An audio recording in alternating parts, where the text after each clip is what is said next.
स्वागत है बच्चों, एक बार फिर से आपका हिंदी साहित्य की कक्षा में। बच्चों, हम निराला जी द्वारा रचित सरोज स्मृति के बारे में पूर्व में चर्चा कर रहे थे। उसी क्रम में हम आज आगे बढ़ेंगे। पहले 2 पद्यों के बारे में हम विस्तार से बात कर चुके हैं। आज हम उसका आगे का पद्य पढ़ेंगे।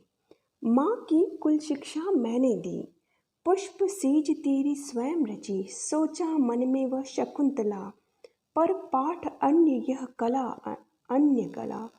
कुछ दिन रह गृह तू फिर समोद, बैठी नानी की स्नेह गोद। मामा मामी का रहा प्यार, भर झलत धरा को ज्यों अपार। वे ही सुख दुख में रहे न्यस्त, तेरे हित सदा समस्त व्यस्त। वह लता वहीं की जहाँ कली, तू खिली स्नेह से हिली पली। अंत में भी उसी गोद में शरण ली, मूंदे दृग वरण महामरण। व्याख्या करने से पहले बच्चों हम इसके शब्दार्थ देखेंगे।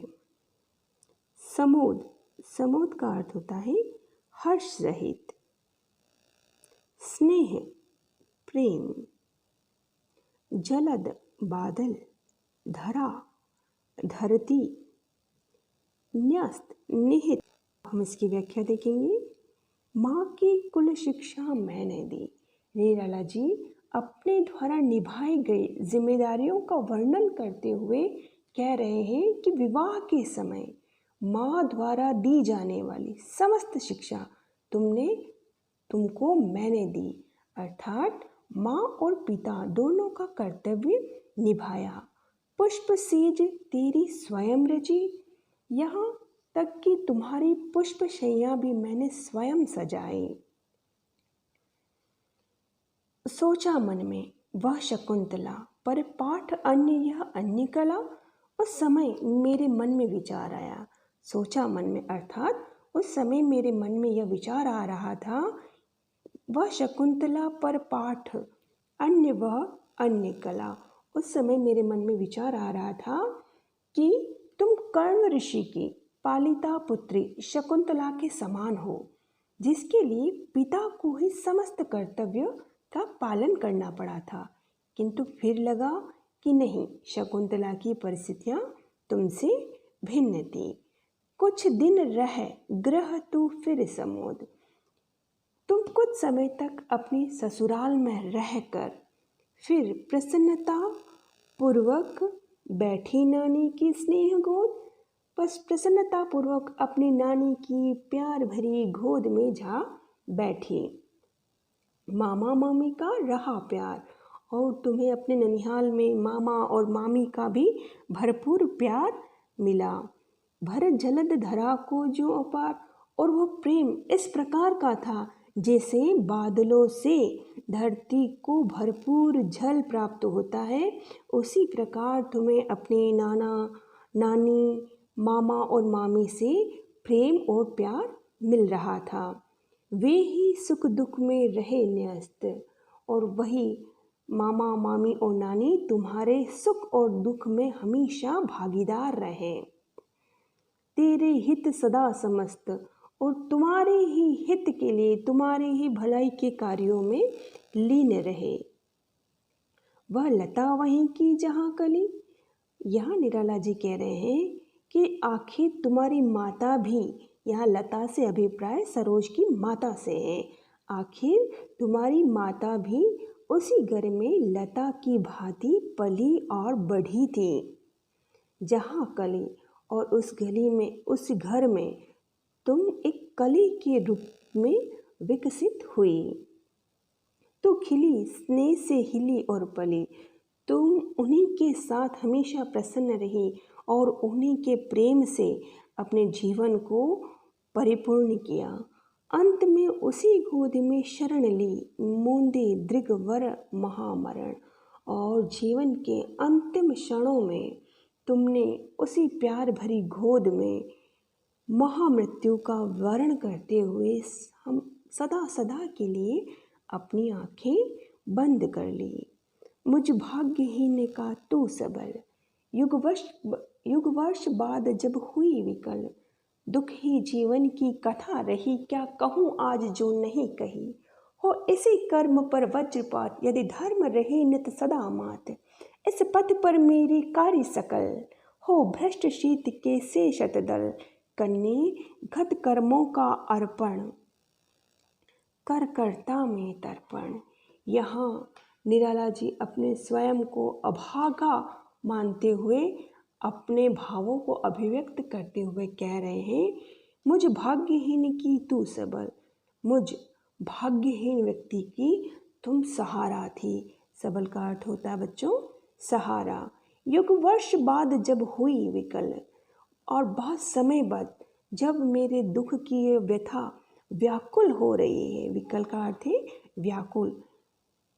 दुख ही जीवन की कथा रही, क्या कहूँ आज जो नहीं कही।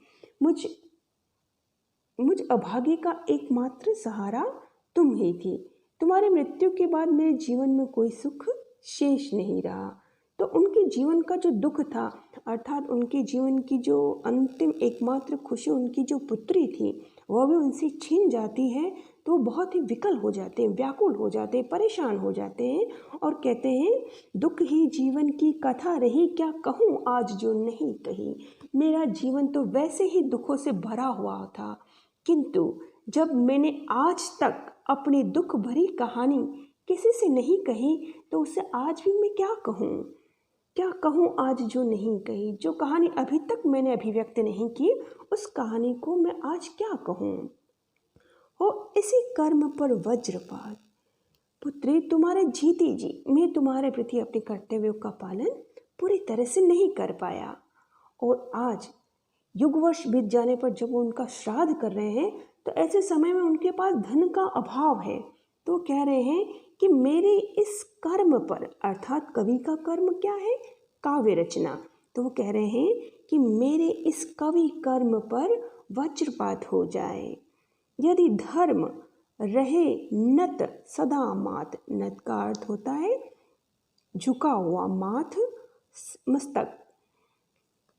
मेरे धर्म के मार्ग पर चलते हुए सिर झुकाकर अपने कर्तव्य पथ पर जो भी अच्छे कर्म किए हैं, उन सब का फल भ्रष्ट शीत के शतदल, उन सब का फल शीत ऋतु में जिस प्रकार एक कमल का पुष्प नष्ट हो जाता है, उसी प्रकार मेरे जीवन में कर्तव्य पथ पर लगे हुए मैंने जो भी अच्छे कर्म किए हैं, वह सभी कर्म क्या हो जाएं, नष्ट हो जाएं। कन्ने घत कर्मों का अर्पण, अर्थात मेरे समस्त सत्कर्मों का फल नष्ट हो जाए, मैं अपने सभी पुण्य कर्मों का फल न्योछावर करके, घत कर्मों का अर्पण, मैं अपने सभी कर्मों का अर्पण करके, सभी कर्मों के फल को न्योछावर करके करता मैं तेरा तर्पण। आज मैं तुम्हारा श्राद्ध करता हूँ, अपने कर्मों के फल को न्योछावर करके मैं तुम्हारा श्राद्ध करता हूँ। बच्चों, अब हम इसकी लिखित व्याख्या देखेंगे। प्रथम पद्य की व्याख्या में हम प्रसंग लिखेंगे। निराला जी अपनी पुत्री के विवाह के समय का वर्णन तथा सरोज के ननिहाल पक्ष के प्रेम का वर्णन कर रहे हैं।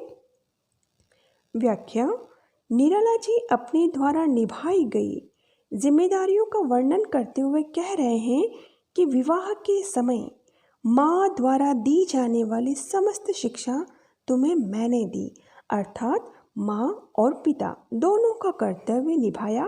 यहाँ तक कि तुम्हारी पुष्पशैया भी मैंने स्वयं सजाई।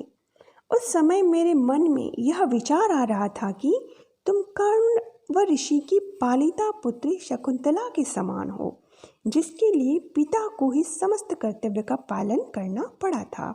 किंतु फिर लगा कि नहीं, शकुंतला की परिस्थितियाँ तुमसे भिन्न थीं।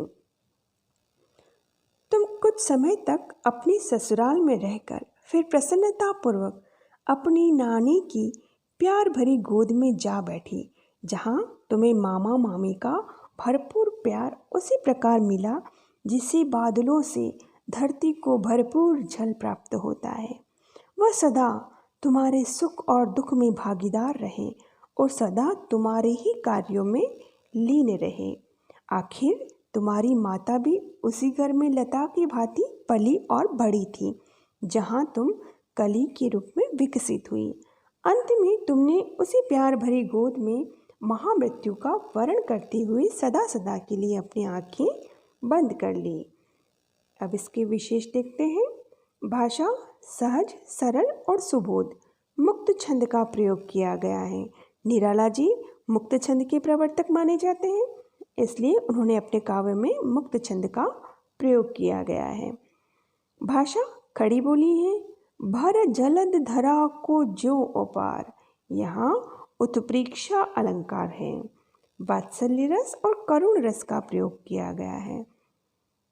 स्मृति बिंब और लयात्मकता का गुण विद्यमान है। अब दूसरे पद्य की लिखित व्याख्या देखेंगे हम। इसके प्रसंग में हम लिखेंगे कि निराला जी अपनी पुत्री के प्रति अपने कर्तव्य का निर्वहन सही तरीके से नहीं कर पाए, ऐसा उनका विचार है, तो वो इस पर पश्चाताप कर रहे हैं। यहाँ अब हम इसकी व्याख्या देखेंगे। यहाँ कवि स्वयं को अभागा मानते हुए अपनी पुत्री सरोज के लिए कहते हैं कि मुझ अभागे का एकमात्र सहारा तुम ही थी। तुम्हारी मृत्यु के बाद मेरे जीवन में कोई सुख शेष नहीं रहा। मेरा जीवन तो वैसे ही दुखों से भरा था, किंतु जब मैंने आज तक अपनी दुख भरी इस कहानी को किसी से नहीं कहा, तो आज भी मैं क्या कहूँ। पुत्री, तुम्हारे जीते जीतों में तुम्हारे प्रति अपने कर्तव्यों का पालन पूरी तरह से नहीं कर पाया, और आज भी तुम्हारा श्राद्ध करते समय जब मेरे पास धन नहीं है, तो मैं केवल इतना कह सकता हूँ कि मेरे इस कवि कर्म पर वज्रपात हो जाए। यदि मैंने धर्म के मार्ग पर चलते हुए सिर झुकाकर अपने कर्तव्य पथ पर जो भी अच्छे कर्म किए हैं, उन सभी का फल ऐसे नष्ट हो जाए जैसे शीतकाल में पाला पड़ने से कमल नष्ट हो जाता है, अर्थात मेरे समस्त सत्कर्मों का फल नष्ट हो जाए। मैं अपने सभी पुण्य कर्मों का फल न्योछावर करके तेरा श्राद्ध करता हूँ। इसका विशेष भाषा सरल, सहज, सुबोध है। मुक्त छंद का प्रयोग किया गया है। भाषा खड़ी बोली है। कर करता, कर और कर दोनों वर्ण की आवृत्ति है, इसलिए अनुप्रास अलंकार है। शीत के से शतदल में उपमा अलंकार है। वात्सल्य और करुण रस विद्यमान है। छायावादी शैली और स्मृति बिंब है, और लयात्मकता है। बच्चों, आप इस पद्य को बार बार पढ़कर समझने का प्रयास करें और इसकी लिखित व्याख्या में अपने भावों को अभिव्यक्त करने की कोशिश करें। इसी के साथ बच्चों, हम अगली कक्षा में आपसे फिर से मिलेंगे।